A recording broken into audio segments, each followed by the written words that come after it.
टीपीसीयूडीएल zone महामंचर सभ्य 2020 रु टाटा जितेबले विद्युत कंपनी के नेला आमे से भाविलु श्रमिक ठारू इंजीनियर पर्यंत जे निश्चित भाव में एक बड़ नेशनल कंपनी कर्मचारी मानकर उन्नति हम किंतु 2020 पर से वर्तमान जो भाया कर्मचारी इंजीनियर उपरे दिन को दिन अत्याचार करी चली जेभली गोटे सासु बहु उपर अत्याचार करे एवं बहुटी सही न पारी किरोसिन ढाली मरे वर्तमान टाटा नेला पर विद्युत कर्मचारी मानकर समस्या से भली आईची जहा फल रे टीपीसीयूडीएल जोन ने स्वीपर ठारू इंजीनियर पर्यंत आज एकत्रित होई एठी महामंच तैयारी करी एठारे आज ठारू तैयारी हला ये महामंच 2020 ठारू टाटा कंपनी को दाबी दे आसुतले मध्य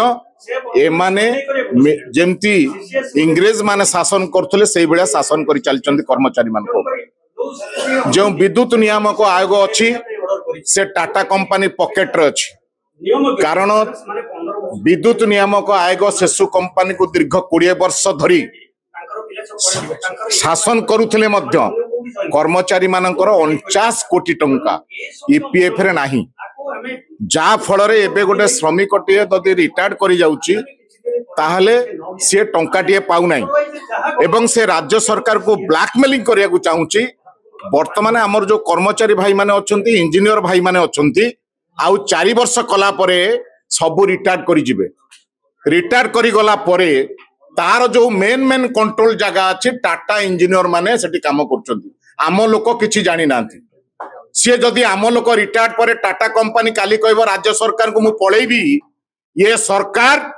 मुख्यमंत्री कहबे मु तो गोड़ धरुचे महालिया ओडिसा रे बिजुली सेवा कर ए भलिया परिस्थिति आसीबो एवं बिना दोषरे कर्मचारी को डिसमिस बरमपुरे गोटे एजुन को 11 लाख टंका रेवेन्यू मिसा प्रिपरेशन ने सस्पेंड डिसमिस कले ताको कले ठीक अछि तमे डिसमिस हेलो काहे की तमे 11 लाख टंका रेवेन्यू खाइछ आउ जेतु अनुरोध कला हमको छाड़ी दियो ताको हेला फिर रीइंस्टेट करा गला किंतु अथच हम कर्मचारी माने कोनसी